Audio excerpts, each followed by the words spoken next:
大家好，今天做的这款咸面包，我儿子说是他吃过最好吃的面包。一撕开，蟹柳的鲜甜混着马苏里拉的拉丝直接爆出来，咸香全在嘴里化开，一口接一口停不下来。做法简单，今天就把方法一次讲清楚。用直接法来制作面团，搅拌盆里倒入除了黄油之外所有的材料。家里如果没有奶粉的话，也可以忽略不放。夏天揉面用冷藏的牛奶或者放点冰块，控制面团的温度。先把面团揉成团，转成棕素，搅拌到完全不沾底。拉开面团，好像这样粗磨的状态，可以轻易的捅破。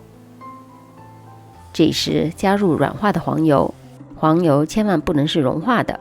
继续中速搅拌，当面团做到了3光、盆光、手光，面团表面光滑，拉开很有延展性，出现薄膜。手指捅破的话，洞的边缘也是光滑的，面团就揉好了。初缸面团的温度应该控制在27度以下，如果面团温度太高，会导致揉面过程中面团已经开始发酵，做出来的面包组织就会明显的粗糙。碗里喷一点油防粘，盖上保鲜膜，温暖的环境下请发到2倍大。现在来做馅料部分，我用了大约8根蟹柳，撕成细丝，加入玉米粒和日式美乃滋酱，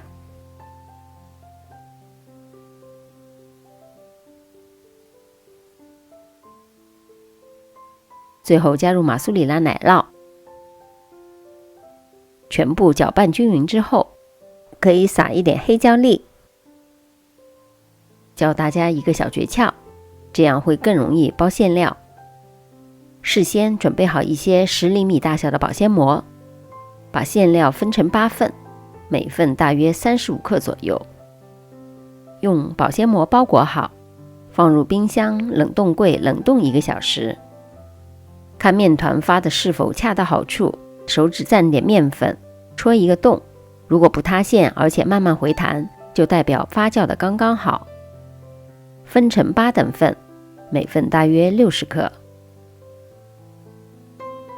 通过折叠和搓圆，揉成一个表面光滑、封口朝下的圆形。盖上保鲜膜，松弛15分钟。面团光滑面朝下，按压排气，擀成一个直径大约10厘米的圆形。馅料从冷冻柜取出，现在的馅料明显变硬，包的时候也不会散开，非常好捏褶子。封口捏紧，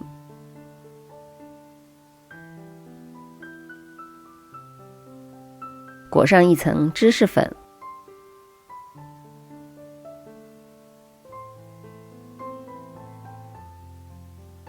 放在面包托里，如果没有面包托也没关系。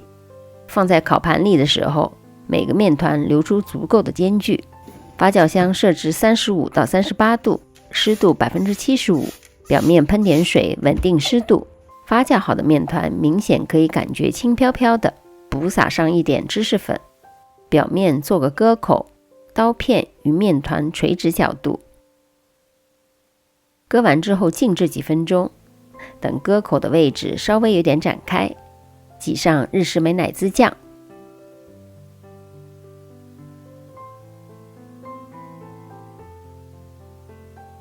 烤箱预热到170度，放入烤箱的中下层，170度烤至20分钟。表面变成淡金黄色就可以取出了。表面可以放一点欧芹碎，放在架子上放凉。如果你喜欢吃奶酪新鲜拉丝的感觉，就一定要趁热吃。蓬松柔软的面包裹着鲜甜的蟹柳和满满拉丝的马苏里拉奶酪，香气直接冲出来。第二天当早餐吃的话，微波炉里加热10到15秒，和和刚出炉的时候一样新鲜美味。如果你也喜欢这款面包，不妨在家做起来。离开前别忘了点赞、订阅或者留言支持我。我们下集再见。